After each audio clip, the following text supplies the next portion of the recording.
isang naglalagablab na hapon. Hindi ko alam, kanina pinapanood ko kayo, sabi ko, at parang ako lang yata may hawak ng panyo. No? Ano kasi ako, parang ako radiator.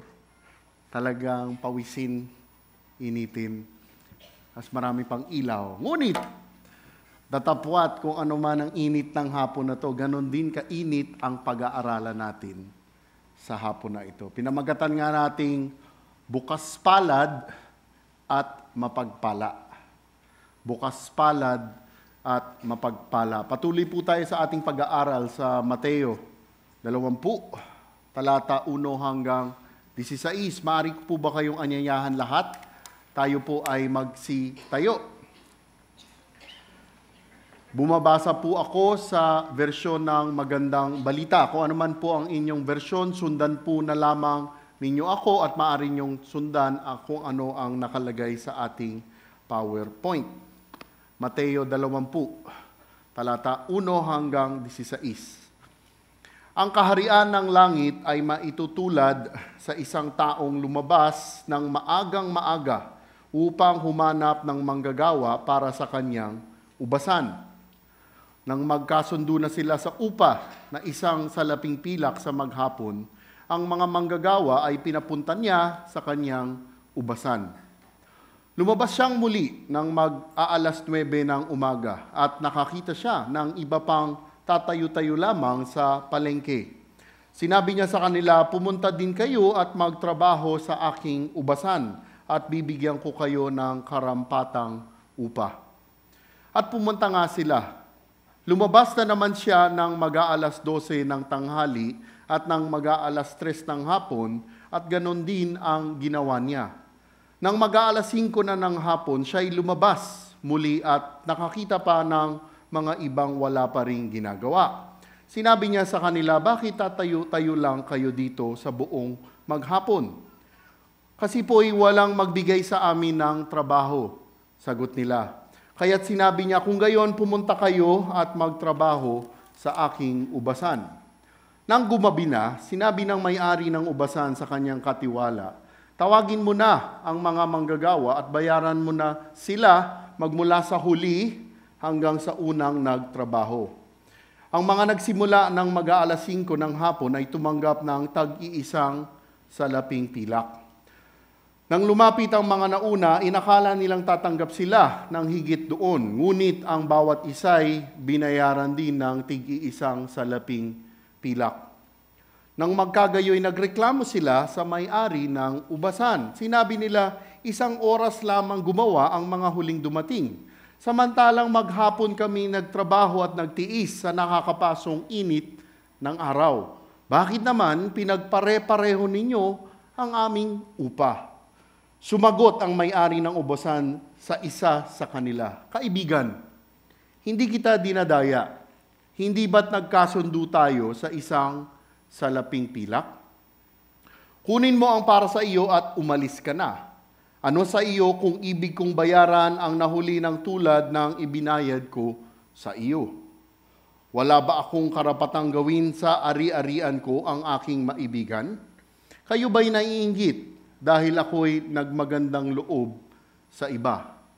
At sinabi ni Jesus, ang nahuhuli ay mauuna at ang nauuna ay mahuhuli. Tayo po ay magdasal. Diyos amang makapangyarihan, pinupuri ka namin dahil tunay kayo ay tapat. Kayo ay mapagpala at kayo ay mahabagin. Maraming salamat muli sa araw na ito, sa hapon na ito. Maraming salamat, Panginoon, sa pribilehiyo na kami ay makapagsamba po sa inyo. Aming dasalin, Panginoon, na sa pag-aaral namin ngayong hapon na ito, muli, hinihiling namin na buksan ninyo ang aming mata, isipan at puso na ang aming pong maintindihan. Amin pong maisabuhay ang katuruan at katotohanan sa inyong banal na kasulatan. Panginoon, aming idinarasal na sa hapon na ito, sa katotohanang matututunan po namin, sa inyong pagpapala, maibahagi namin ito sa ibang tao. naway ako'y maging tapat lamang sa iyong banal na salita. Ang lahat ng ito ay dinarasal namin sa ngalan ng inyong anak, Panginoong Hesus. Amen. Magsiupo po tayong lahat. Nais kong batiin ang lahat ng mga nanay, ang lahat ng mga dakilang ina sa lugar na ito. At dahil ako nakatayo dito, babatiin ko na ang nanay ko. Kung wala po siya, dahil sa pagpapala ng Panginoong Diyos, wala rin po ako dito. Sayang, wala naman yung misis ko na ina ng anak ko dahil kanina nagsamba na sila. Tunay, tayo ay magpuri sa Panginoong Diyos para sa mga nanay na nandirito ngayong hapon. Okay, tayo ay magtungo sa susunod nating pag-aaralan. Ito ang talinhagang medyo may kahabaan. Ito ang talinhagang ukol sa manggagawa at may-ari ng ubasan. Ang talinhaga pong ito ay makikita po lamang ninyo sa libro ng Mateo. Itong talinhagang ito ay itinuro ng Panginoong Hesukristo matapos pong magtanong sa kanya ni Apostol Pedro na napag-aralan natin itong nakaraang mga linggo sa talata 27, kabanata 19. Ano sinabi at tinanong ni Apostol Pedro sa talata 27? Nagsalita naman si Pedro, "Tingnan po ninyo, iniwan namin ang lahat at kami sumunod sa inyo. Ano po naman ang para sa amin?" Ito po, mga kapatid, ang katanungan ni Apostol Pedro. Si Pedro na nagkakatawan na spokesman ng mga disipulo ay nais na malaman kung ano naman ang gantimpala nila, ano naman ang para sa kanila. Dahil nga lahat ay kanilang iniwan para si Jesus ay kanilang masundan. Kaya't kahit ganoon katindi ang katanungan ni Pedro, sa grasya ng Panginoong Jesus ay sinagot pa din ang matinding tanong ng mga disipulo. Okay. Ano ang sinabi ng Panginoong Hesukristo sa tanong ni Pedro? Verse 28, sinabi sa kanila ni Jesus, "Tandaan ninyo, kapag naghahari na ang anak ng tao sa kanyang trono ng kaluwalhatiang sa bagong daigdig, kayong sumunod sa akin ay uupo din sa 12 trono upang mamuno sa 12 lipi ng Israel.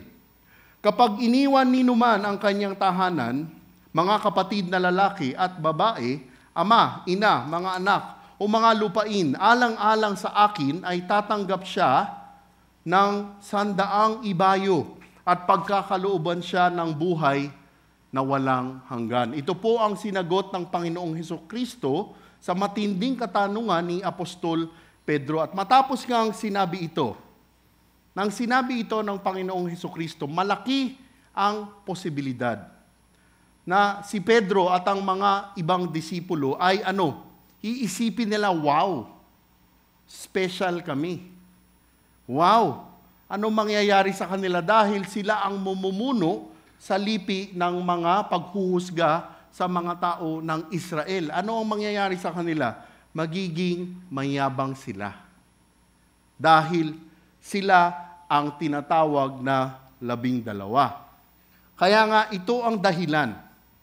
Matapos sabihin ng Panginoong Hesus yun, ano ang sinabi ng Panginoong Hesus? Ngunit, maraming nauuna na magiging huli at maraming nahuhuli na mauuna. Okay, isang pagbabalik-aral lamang po itong nakaraang linggo. Ipinaliwanag po ni Pastor George kung ano po ang ibig sabihin ng saliwagkain na ito, na ang maraming nauuna na magiging huli at maraming nahuhuli na mauuna. Ano po ibig sabihin nito sa mga tunay na Kristiyano? Ang mga tunay na Kristiyano ay magtatapos ng pantay-pantay. Walang lalamang, walang mahuhuli. Kumbaga sa isang karera, pagdating sa finish line, ang ending ng mga Kristiyano ay pantay-pantay. In God's kingdom, everyone will receive the same eternal life. Ito po ang ibig sabihin ng saliwikain na ito. Maraming nauuna na magiging huli at maraming nahuhuli na mauuna. Okay, At para ipaliwanag ng malinaw ang sinabi at itinuro ng Panginoong Hesukristo, nagpatuloy ang Panginoong Hesus sa talinhagang pinag-aaralan natin itong hapon na ito. Matapos niyang sabihin iyon, ngayon naman ay ituturo niya ang talinhaga ng mga trabahador sa ubasan. Talata 1, ang kaharian ng langit ay maitutulad sa isang taong lumabas ng maagang maaga upang humanap ng manggagawa para sa kanyang ubasan. Okay, ang kaharian ng langit. Muli, ang tinutukoy po dito ng sinabi ng Panginoong Hesukristo, ang kaharian ng langit ay ang sakop ng kapangyarihan ng Panginoong Diyos nating Ama sa kalangitan.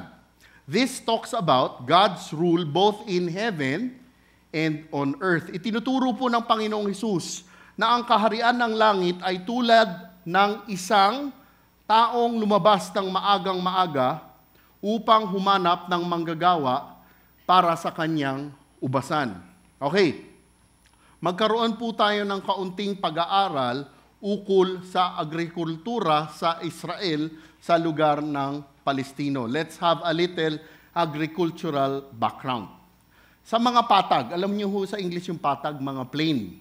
Okay? Sa mga patag at mga lambak, alam niyo ho ba yung lambak? Yung mga valley. Sa mga patag at mga lambak po ng Israel, in the plains and valleys of Israel, na katulad ng Valley of Megiddo. Ano pa ho? Jordan Valley. Sa mga patag at lambak na iyan, ang halamang itinatanim po nila ay mga butil. Maaaring butil ng trigo, maaaring butil ng mais. Yan ho ang mga itinatanim sa mga patag na iyan, sa mga lambak na iyan. Ngunit, sa lugar ng bundukan, sa mga lugar na bulubundukin, ang tanim nila ay mga tinatawag nilang mga vineyard, mga ubasan. Popular po sa kanila ang mga ubasan sa mga kanilang kabundukan. Ngunit, ang pagtatanim ng ubasan ay hindi madali ang paraan. Bakit kamo? Ang mga bundok nila ay punong-puno ng mga bato. Ang mga bundok nila ay punong-puno ng mga bato. Sabi nga ng isang komentaryo na aking nabasa, na aking ding napakinggan. The rabbis used to say that when God dumped the rocks on earth, He dumped them most in Israel. Talagang yung mga bundok nila, bato, bato, bato talaga.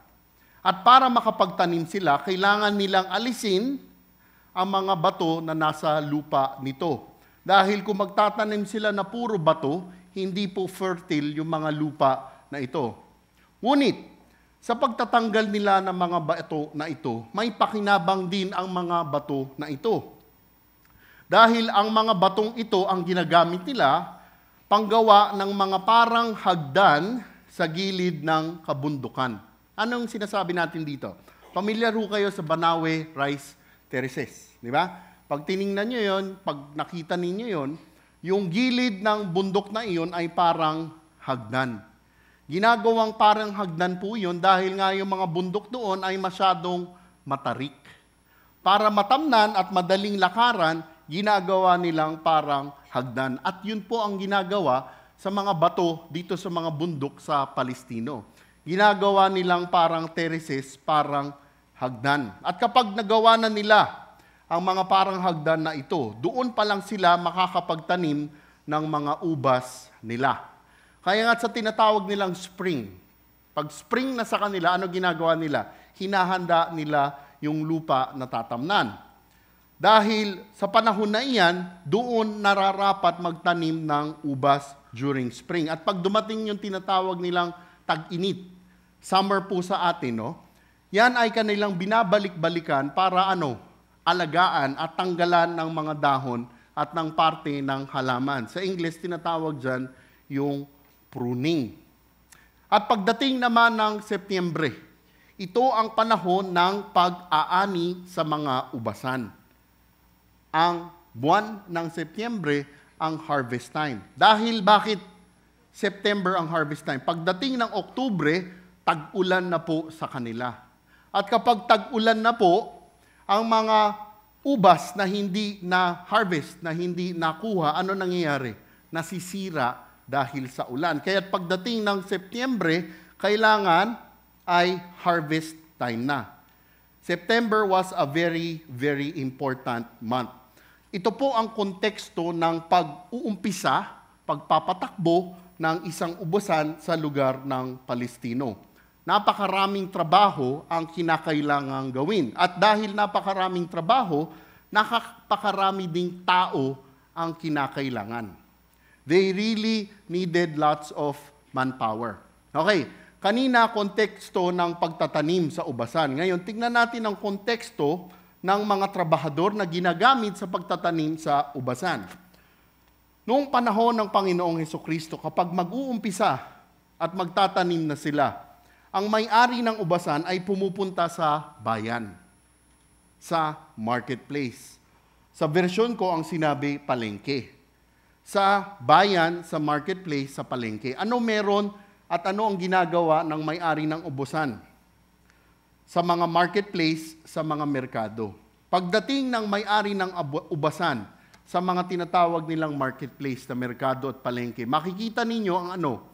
Ang mga tao na naghaantay at naghahanap ng trabaho. Okay, sa marketplace nila, hindi lang nagbebenta ng kung ano-ano, ngunit marami ditong mga tao na nakatambay. Ang mga nakatambay na ito ay hindi para magkwentuhan, ngunit nandoon sila para magantay ng trabaho. Ang mga tawag sa trabahador na ito ay mga trabahador na arawan. Okay, ang mga trabahador na ito ay tinuturing na pinakamababang klase ng trabahador sa lugar ng Palestino. Sila po ang mga trabahador na tinutukoy sa talinhaga na ito. Kaya tiyak po ako nang itinuro po ng Panginoong Hesukristo ang talinhagang ito ay pihadong naiintindihan ito ng kanyang mga Hudyong disipulo. Pamilyar na pamilyar po ang mga Hudyo sa mga klase ng manggagawang ito. Ito po ang konteksto na sinasabi sa talinhaga na ito ukol sa mga trabahador na binabanggit dito. Okay. At ang isang normal na araw naman para sa isang trabahador ay ganito. Nag-uumpisa ang trabaho mula 6:00 ng umaga at nagtatapos ng 6:00 ng gabi. Mula 6 a.m. hanggang 6 p.m. Yun ang work hours ng mga arawan na trabahador na ito. Nung binabasa ko nga ito, ang tindi, no? Tayong Pilipino, pag sinabing 8 to 5, 9 to 5, 9 to 6, nagre-reklamo na, no? Ito, grabe, 6 a.m., 6 p.m. Pakinggan pa po ninyo. Kahit ganito po katindi ang trabaho ng mga trabahador na ito, kinakailangan po kasi talaga nilang magtrabaho. Muli, ang mga arawan na trabahador na ganito ay ang pinakamababang klase ng trabahador sa Palestino. These day laborers were unskilled. Hindi po sila skilled. Hindi po sila regular na naiempleyo. At para kumain ang mga trabahador na ito, kailangan nilang magtrabaho. No work, no pay. That was why these day laborers would wait. Doon sila sa merkado. Doon sila sa palengke. Nag-aantay ng isang tao na kukuha sa kanila na mag-i-employ para sila para sa araw na yon. They would wait for anyone who would want to hire them for at least during that day. Kaya yun ang konteksto na nangyayari sa mga trabahador na ganito. Life for them was not really very easy. It was very uncertain. If they didn't work, kung hindi sila magtrabaho, hindi sila kakain. At kung hindi sila kakain, hindi din kakain ang pamilya nila, hindi rin kakain ang mga anak nila. Isang trivia, alam ho ba ninyo, ang mga alipin, mas maayos pa sa mga day laborers na ito? Bakit? Ang mga alipin ay may regular na trabaho. Ang mga alipin ng panahon ng Panginoong Hesukristo, hindi lang may trabaho, mayroon ding regular na pagkain. Hindi lang para sa alipin, ngunit pati sa pamilya ng mga alipin. Kaya yung mga day laborers, kinoconsider nila na mga poorest of the poor ng working class sa panahon ng Panginoong Hesukristo. At alam ninyo, ito pa, hindi pa tapos. Kung makakapagtrabaho sila, sobrang baba ng bayad nila. Sobrang baba ng sahod nila. Yun ho ang konteksto ng talinhaga na ito. Okay, yan po mga kapatid, ang background ng parable na ito. Ang kaharian ng langit ay maitutulad sa isang taong lumabas ng maagang maaga upang humanap ng manggagawa para sa kanyang ubasan. Kaya't nagtungo po ang may-ari ng ubasang ito sa merkado upang kumuha ng trabahador para sa ubasan nito. At nang may nakausap na siya, talata 2, nang magkasundo na sila sa upa ng isang salabing pilak sa maghapon, ang mga manggagawa ay pinapunta niya sa kanyang ubasan. Kaya't ang may-ari ng ubasang ito ay nag-implyo na ng mga trabahador sa ubasan niya. At ang napagkasunduan nila ay isa pilak. Sa English, ang ginamit, isang denarius. Okay? Isang pilak o isang denarius. Mga kapatid, ang isang pilak o ang isang denarius ay makatarungang bayad para sa isang trabahador na arawan. Ang isang denarius, ang isang pilak ay makatarungang bayad. Bakit? A denarius for a day was a very fair pay. A denarius for a day ay ang bayad sa isang Roman soldier for a day. Okay, maganda ang sweldo ng mga Roman soldier. At ang bayad sa isang sundalong Romano, isang denarius, isang pilak sa isang araw. So a denarius for a day was a fair pay for these day laborers. Hindi ho normal na yung mga arawan na trabahador ay makakatanggap ng ganitong sahod. Kaya nga't makikita kaagad natin sa talinhagang ito, ang may-ari ng ubasan na ito ay ano? Mabait. Siya ay fair. Siya ay maayos ang puso. This landowner was quite fair with the way he treats and pays his day laborers.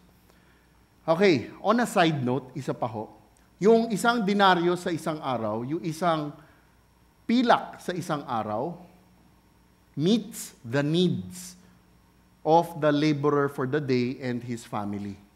Kung ano ang pangangailangan sa araw na iyon, it completely meets the need of the laborer together with his family. The denarius would feed the laborer and his family. Kaya nga't yung pilak na isa, yung denarius for a day was really, really okay. Kaya't matapos nilang mapagkasunduan ng kanilang kabayaran, sila ay pinapunta na sa kanyang ubasan. Kaya't ano po ang nangyari matapos ang bahagi ng talinhagang ito? Talata 3. Lumabas siyang muli nang mag-alas 9 ng umaga at nakakita siya ng iba pang tatayo-tayo lamang sa palengke.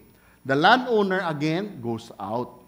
So pagkatapos niyang i-hire yung mga unang tinawag niya, the landowner again goes out sa marketplace, sa merkado, sa palengke. At anong oras na? Ano sinabi dito? Mag-aalas 9. 9 o'clock na in the morning. Ano oras ulit nag-uumpisa ang trabaho? Alas 6. So most likely, hinire yung una between that time. Mga 6 siguro. Itong ikalawang labas niya, 9 o'clock na ng umaga. Malaking bahagi na ng araw ang lumampas. At itong may-ari ng ubasan na ito ay lumabas pa rin. The landowner at 9 in the morning goes out to hire additional laborers. At ano ginawa niya? Sinabi niya sa kanila, pumunta din kayo at magtrabaho sa aking ubasan. At bibigyan ko kayo ng karampatang upa. These laborers who were hired at 9 in the morning, pansinin ninyo, walang sinabi kung magkano ibabayad sa kanila. Napansin ho ninyo? Ano lamang ho ang sinabi? Sila ay bibigyan ng karampatang upa. Okay. Walang sinabi kung magkano. Pansinin din po ninyo ito. Nakita nyo ba na yung mga kinuhang mga tao na trabahador na ito nagreklamo dito? Hindi po. Lumalabas na pinagkakatiwalaan nila ang pagkatao nitong may-ari ng ubasan na ito. Dahil sinabi lang ng may-ari ng ubasan na ito, bibigyan ko kayo ng karampatang upa. So from 9 o'clock, di ba? Siya ay kumuha ng mga bago niyang tauhan. Pagdating sa talata 5, at pumunta nga sila. Umalis na yung hinire ng 9 o'clock. Lumabas na naman siya ng mag-aalas 12 ng tanghali at ng mag-aalas 3 ng hapon. At ganun din ang ginawa niya. Ngayon, from the first batch to the second batch, 9 o'clock, lumabas ulit ang may-ari ng ubasan na ito. Ano oras? Alas 12. At alas 3 ng hapon. Hindi lang significant part of the day ang lumampas. Yung alas 12, kalahating araw na ang lumampas. Lalong-lalo na yung alas 3 ng hapon. 3/4 of the day, lumampas na. At ganoon muli ang ginawa ng may-ari ng ubasan na ito. Ganoon ang ginawa niya, hinire niya sila at pinadala para magtrabaho sa ubasan niya. Okay, so ano nangyari pagkatapos ng alas 12? Ano nangyari pagkatapos ng alas 3? Talata 6.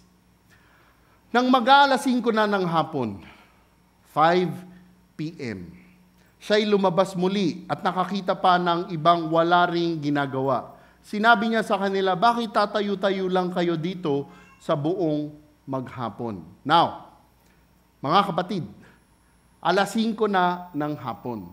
Ano oras nagtatapos ang trabaho sa araw? Alas 6. Okay. When the work was about to end, when it was about to close, again, itong may-ari ng ubasan na ito ay nakakita pa ng muli ng ibang tao. At sinabi ng may-ari ng ubasan na ito, bakit sila tatayo-tayo lang sa merkado? Dahil ba tamad yung mga tauhan na ito? Tingnan ho ninyo ang sagot ng mga tao na ito. Talata 7.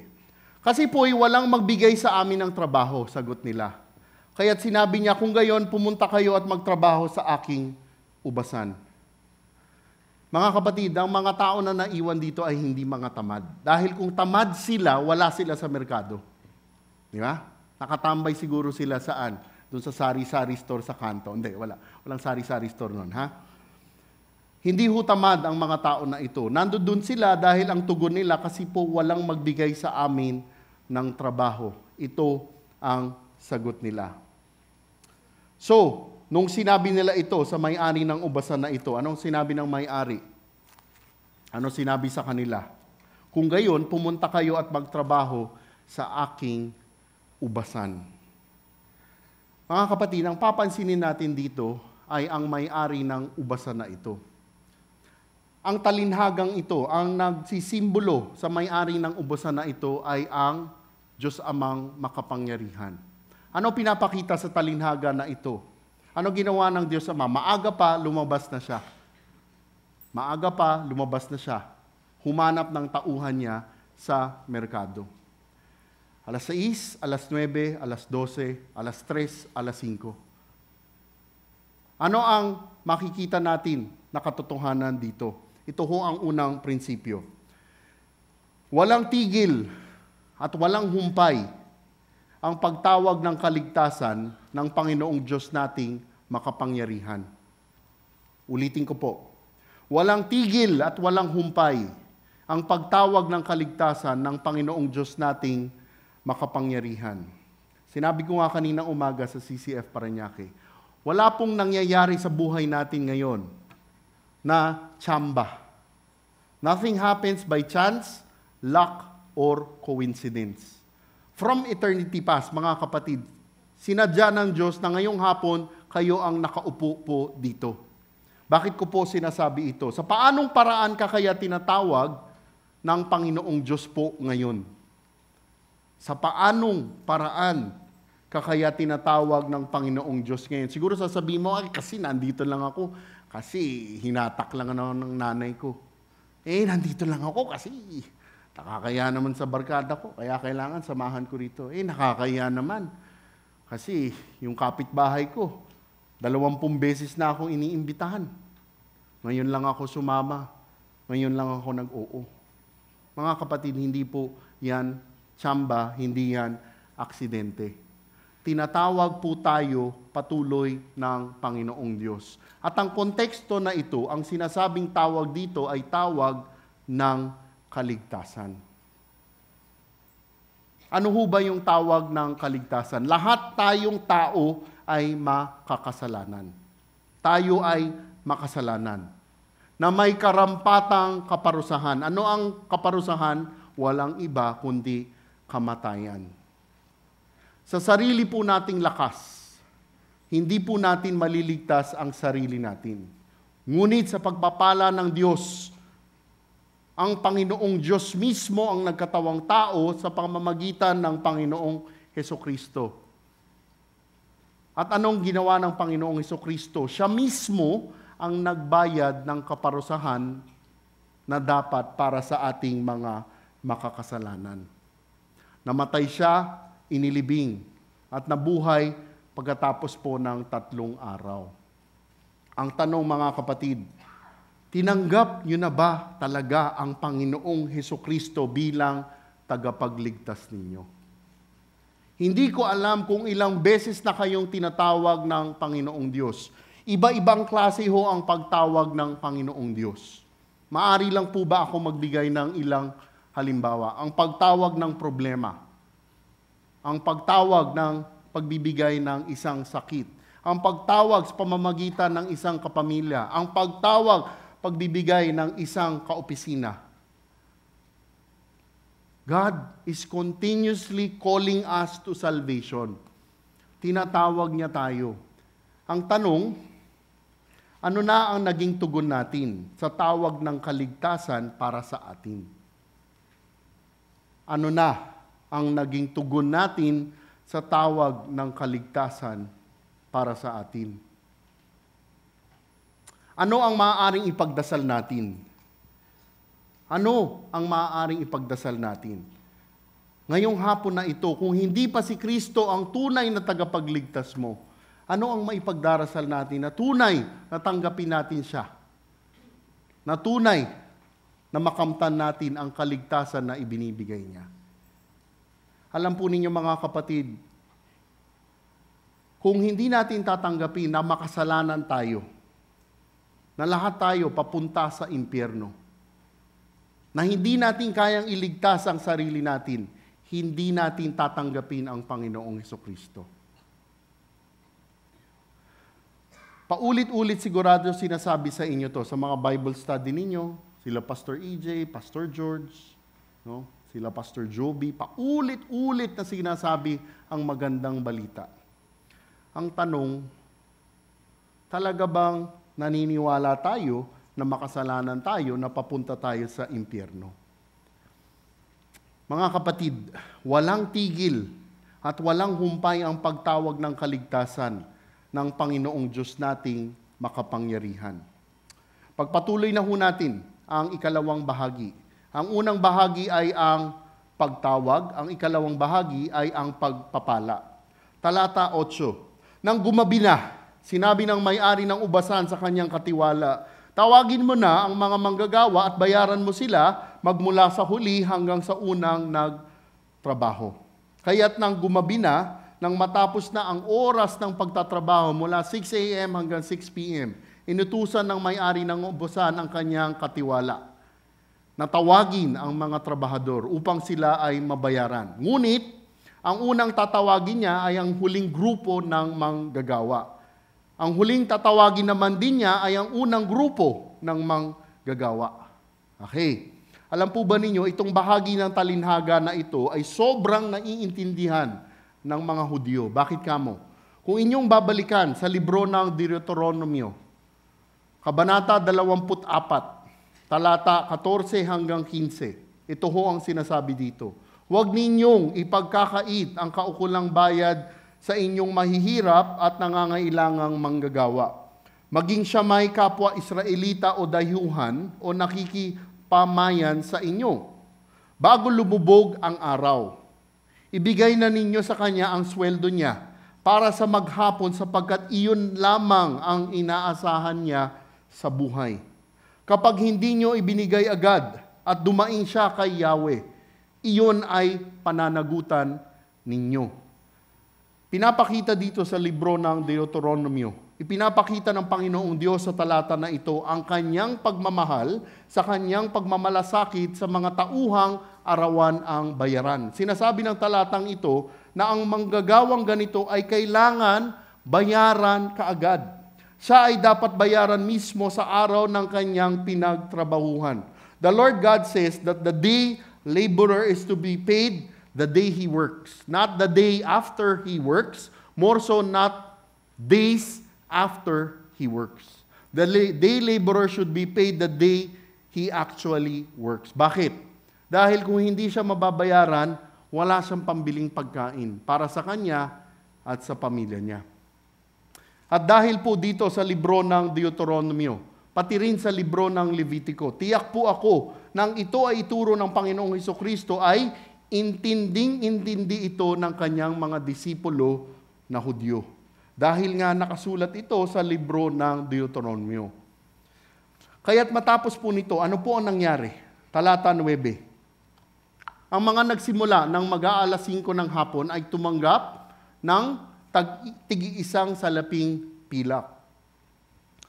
Nang tinawag ng katiwala, tinawag ng foreman, yung mga nag-umpisa ng alas 5 ng hapon, the foreman pays them 1 denarius each.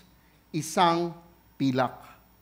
Kahit isang oras ang naging trabaho nila, sila yung huling mga tinawag, binayaran sila ng isang pilak ng 1 denarius.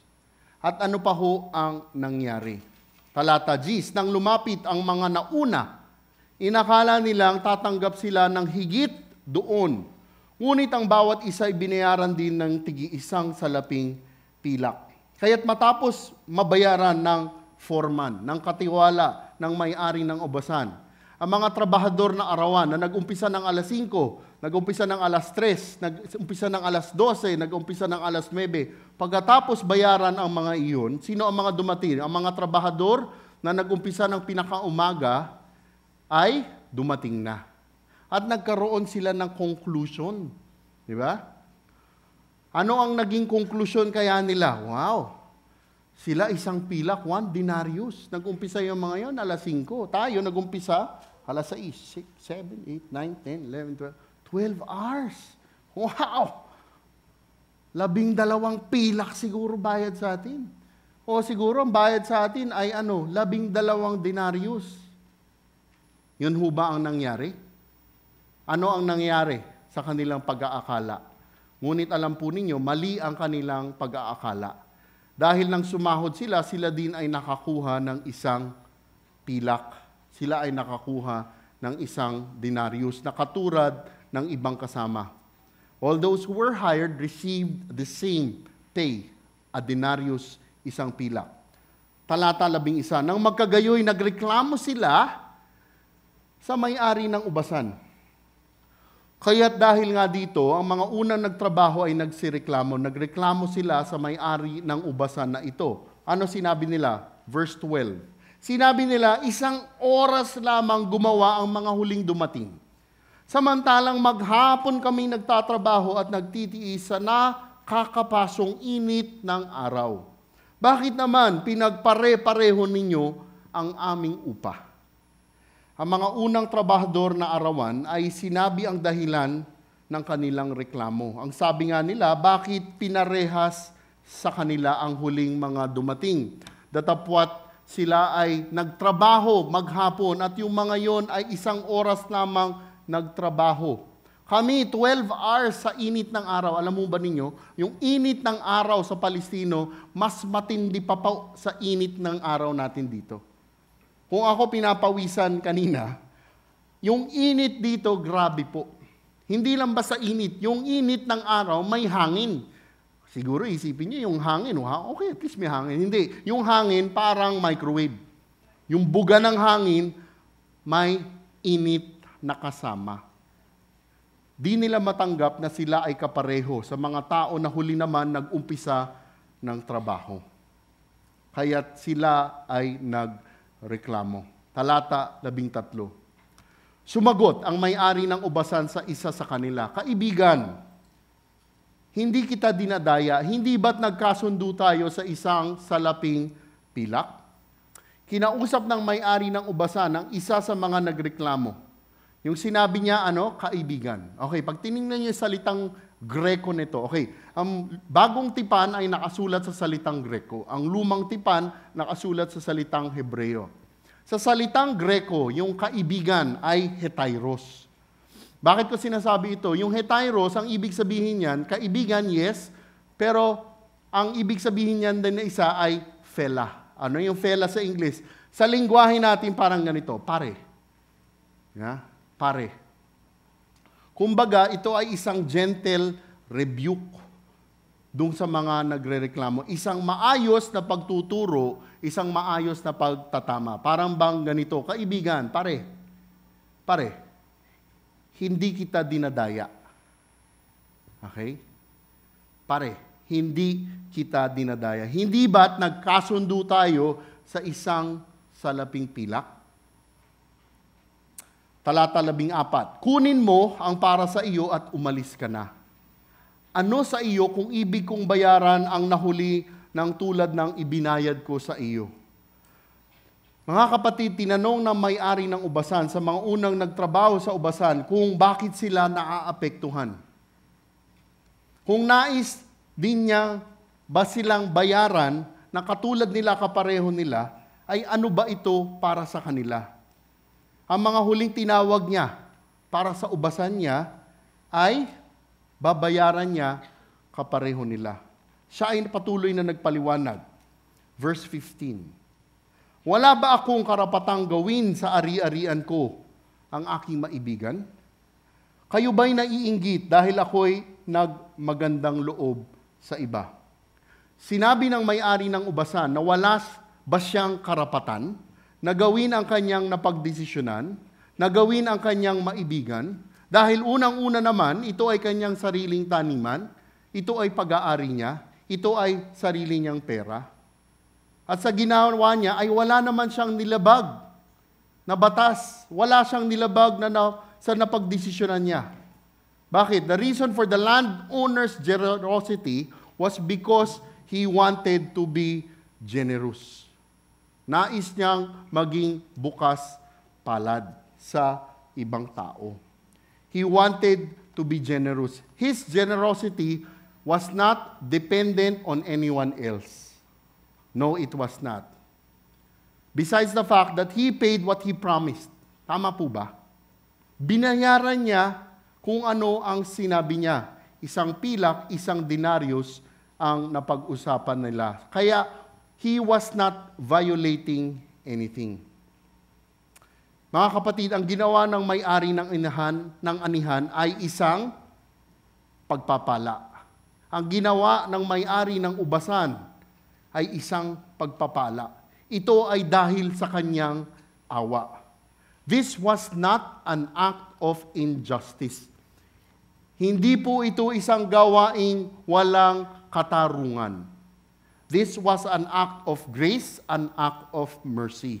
Hindi po ito injustice. Ang may-ari ng ubasan na ito ay nagsisimbolo na sino? Ang Diyos Amang nasa langit. Ang mga manggagawa sa anihan ay nagsisimbolo sa mga Kristiyano. Ang katiwalang binabanggit dito ay nagsisimbolo sa Panginoong Hesukristo. Kung papansinin ninyo, di ba nung tinawag nung may-ari ng ubasan yung kanyang foreman, yung kanyang katiwala, sinabi niya, bayaran mo sila. Nakita mo ba nagtanong yung katiwala, boss, magkano ibabayad natin doon sa alas 5? Di ba hindi nagtanong? Bakit? Dahil alam nila, dahil pareho sila. Mga kapatid, pakinggan natin mabuti ito. Dahil mismong ako, nung pinag-aaralan ko to, nung ginagawa ko to, sabi ko doon sa kasama ko, Brother JC, sobrang tindi ng turo dito. Sobrang tindi. Ang tunay na problema ay mismong binanggit at ipinakita sa kanila. Ipinakita at binanggit ng may-ari ng ubasan, ang may-ari ng taniman. Ano sinabi niya? Wala ba akong karapatang gawin sa ari-arian ko ang aking maibigan? Kayo ba'y naiinggit dahil ako'y nagmagandang loob sa iba? Yung parte ng kayo ba'y nainggit sa English is your I envious because I'm generous. Ito po ang tunay na problema. Hindi dahil walang hustisya, ngunit naiinggit sila sa pagiging bukas palad ng may-ari sa ibang manggagawa. God's grace, God's goodness and mercy produced jealousy, it produced envy. Muli, ang ginawa ng may-ari ng ubasan na ito was not an act of injustice. It was an act of grace and mercy by God Himself. God's grace and mercy are given abundantly upon those whom He chooses to give it. Sa libro ng Taga-Roma, Kabanata 9, sapagkat ganito ang sinabi kay Moises, mahahabag ako sa nais kong kahabagan at maaawa ako sa nais kong kaawaan. Maliwanag kung gayon na ang pasya ng Diyos ay nababatay sa kanyang habag at hindi sa kagustuhan o pagsisikap ng tao. Itong pagtuturo po na ito ay isang pagtatama sa puso ng kanyang mga disipulo. Mga disipulo noon at mga disipulo ngayon. Kung tatanungin ko po kayo, ano po kaya ang mararamdaman mo kung makita mo ang isang tao na sa tingin mo, sa sarili mong tingin, ay ubod ng sama kumpara sa iyo? At biglang nakita mo, tinanggap ang Panginoong Hesukristo. Ikaw ba ay magrereklamo? Isipin ninyo. Kasi tayong tao, ang tingin natin sa sarili natin, lalo na mga Kristiyano, akala natin tayo banal. Di ba? Pag kahit ng Bible study, grabe yan. Grabe bibig yan. Tinan mo yan, uy, nag-worship. Ay, nako, pakitang tao lang yan. Ay, sumasama sa grupo natin. Wag nga. Kakahiya. At baka ano sabihin ng kapitbahay natin. Ganun ba tayo? Ang tingin natin, kakaiba tayo. Itong pagtuturo po na ito ay sa pagtatama sa puso ng kanyang mga disipulo. Kaya nga't mga kapatid, we are all the same in God's eyes. Would you agree? We are all sinners. Lahat tayong makasalanan na nangangailangan ng kaligtasan. Huwag nating iisipin na tayo ay mas banal sa katabi natin. Pero huwag niyong gagawin yung katabi niyo, ha? Okay? We are not holier than anyone.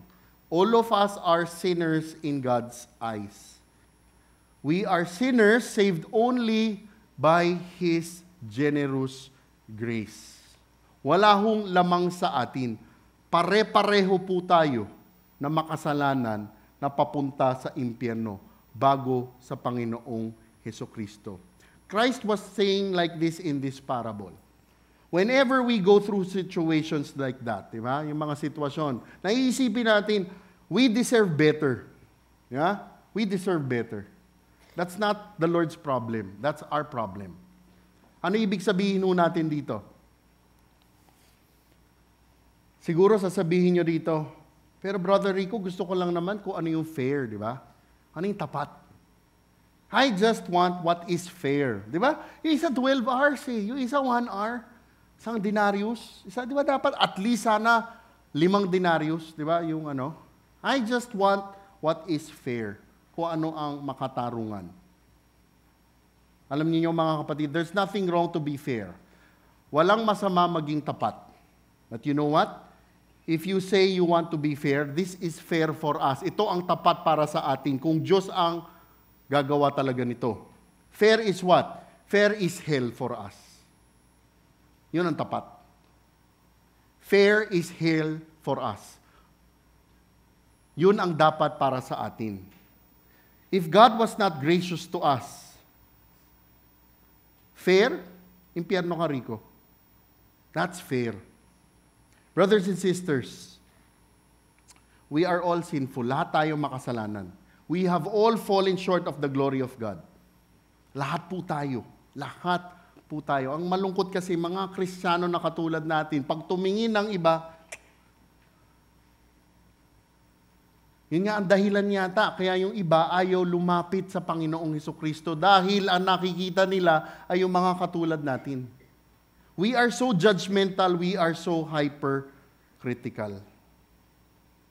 But by God's grace, niligtas po niya tayo. Whether God calls someone early or God calls someone late in his life, ang kaligtasan natin, ang Diyos mapapupurihan. Siguro yung iba naman sa ating ganito, ano ang pagsasabuhay na ito? Lord, bakit ganoon? Parang, di ba nagsaserve ako sa'yo? Di ba, Lord, grabe, di ba? 15 years na akong nagsaserve sa'yo. Pero Lord, bakit ganito? Bakit siya last month lang naging Christian? Bakit ako ang daming problema? Bakit siya wala? Bigyan mo naman siya. Are we like that? Are we like that? Do we grumble? Do we complain? Mga kapatid, ang kaligtasan natin hindi base sa nagawa natin, ngunit ito ay base sa ginawa ng Panginoong Hesukristo natin. Our salvation is based on what God did and not what we have done. Pansinin nyo, the rest of the workers who received their wages didn't complain. Okay? Kahit yung 9 o'clock. Di ba? Yung 9 o'clock, pwede rin mag-complain dun sa alas 5, di ba? No. In the same way, we Christians, by God's grace, we should rejoice when others come to the Savior. Are you really happy when you see a person na talagang, wow, grabe. Grabe yung kasalanan, grabe talaga. Sa tingin natin, pare-pareho lang tayo, di ba? Don't you just rejoice? Aren't we just happy? Ang problema minsan, huhusgahan kagad natin. Look, if God gave us a chance, let's give sinners others also a chance. Talata 16. At sinabi ni Jesus, ang nahuhuli ay mauuna, at ang nauuna ay mahuhuli. Pansinin niyo yun? Actually, yung ending ng chapter 19, at yung ending netong hanggang verse 16, parang dulot sa dulo. Book ends. Yung sinabi niya kanina sa chapter 19, verse 27, hindi ko maalala na. Ito verse 16, sinara dito ng Panginoong Hesukristo. The Lord Jesus closes his parable with the same proverb as he said earlier. The last will be first and the first last. Ang nahuhuli ay mauuna at ang nauuna ay mahuhuli. All Christians laboring today in God's vineyard has one thing in common. Ano yung common sa atin? We have a Savior, and that's Jesus Christ. Only by His grace did we come to repent of our sin. Alam ba ninyo yun? Ganito kasama tayong tao. On our own, we cannot even repent, if not by His grace. Naintindihan natin yun?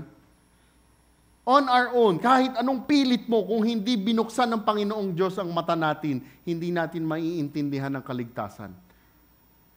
It is only by His grace. All of us are sinners needing a Savior. Only by His grace do we truly come to repent of our sin.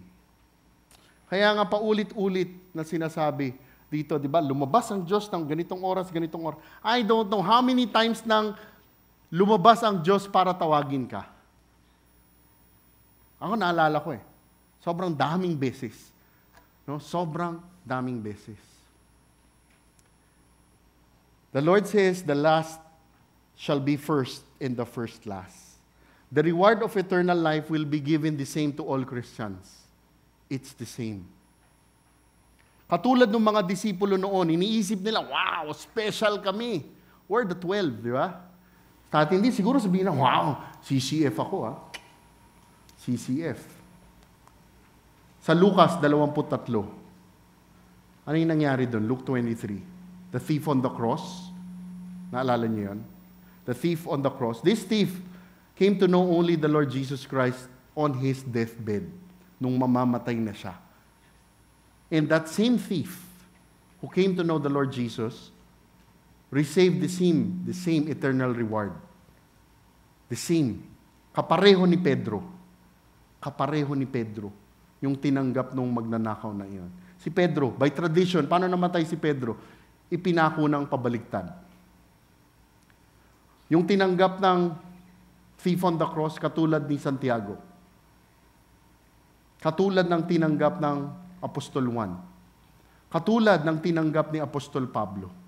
Katulad ng tinatanggap natin na kaligtasan sa pamamagitan ng Panginoong Hesukristo. By God's generous grace, which we truly don't deserve at all. No, we don't. Diba? Kasi isipin natin dito, grabe, bakit ganon? Look, pag tinignan mo yung konteksto, yung may-ari ng ubasan ang lumabas at tumawag.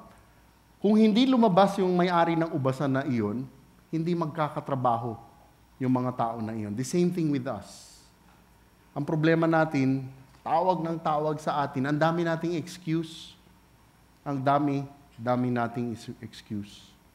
At dahil dyan, ito ang ikalawang prinsipyo. Ang mga tinatawag ng Diyos nating makapangyarihan ay bukas palad na binibigyan ng pagpapala ng kaligtasan. Ulitin ko po, ang mga tinatawag ng Diyos nating makapangyarihan ay bukas palad na binibigyan ng pagpapala ng kaligtasan. Mari ko po bang tanungin, sa paanong paraan naging negatibo ang mga reaksyon natin, ang mga tugon natin? Dahil sa mali nating pag-aakala na di makatarungan ang ginagawa ng Diyos nating mapagpala. Ulitin ko ho, sa paanong paraan naging negatibo ang reaksyon natin, ang mga tugon natin?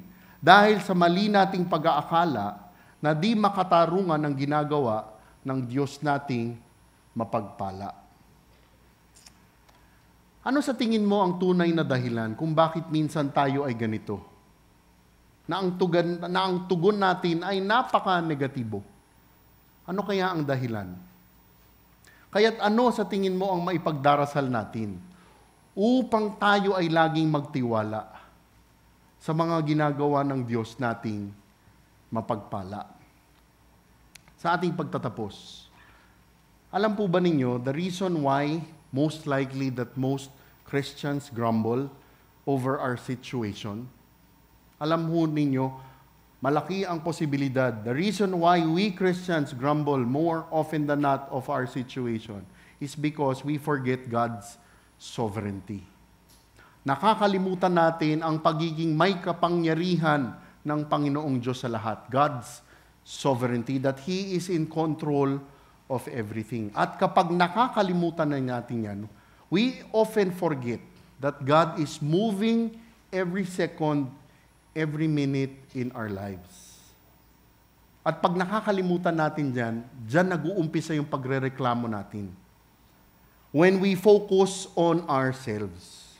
When we focus on ourselves, we lose our focus on God.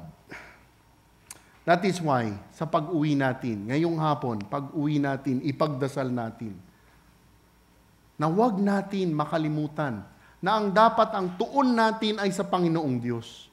Hindi sa sarili natin, hindi sa mga gusto natin. Tayo po ay magdasal. Diyos amang makapangyarihan, tunay na pinupuri ka namin dahil kayo ay tapat. Kayo ay mapagpala. Lord, you are so faithful. You are so generous. You are so gracious. Hindi namin kayang intindihin, hindi namin kayang arukin. We cannot even understand, Lord, bakit grabe ang pagpapala ninyo sa amin. Grabe ang grace na ibinibigay nyo sa amin, lalo na sa aming mga Kristiyano. Kristiyano ang tawag namin sa sarili namin, ngunit patuloy pa rin ang pagiging makasalanan namin. Maraming salamat, Panginoon, dahil kayo ay mahabagin. Maraming salamat, Panginoon, na kami ay hinahayaan ninyo na makapagsamba sa hapon na ito. Aming dasal, Panginoon, na sa hapon na ito, alam namin sa sarili naming lakas, hindi namin kakayanin ang hindi maging negatibo, hindi maging mapanghusga ng ibang tao. Ang dasal namin, Panginoon, na sa inyong pagpapala, tulungan po ninyo kami. Huwag naming isipin na dahil kami ay mga Kristiyano, na lamang kami sa ibang tao. Lagi naming tandaan na kaya lang kami nandito dahil po sa pagpapala ninyo. Panginoon, sa aming pag-uwi, sa mga natutunan namin sa hapon na ito, naway ito'y maging totoo para sa amin. Hindi lamang sa isip namin, ngunit maikikita ito sa buhay po namin. At Panginoon, sa pagpapala ninyo, aming dinarasal, ang patuloy na pag-iingat po ninyo, ang patuloy na paggagabay po ninyo. At ang lahat ng ito'y tinataas namin sa ngalan ng inyong anak, Panginoong Jesus. Amen. Palakpakan po natin ang Panginoong Diyos.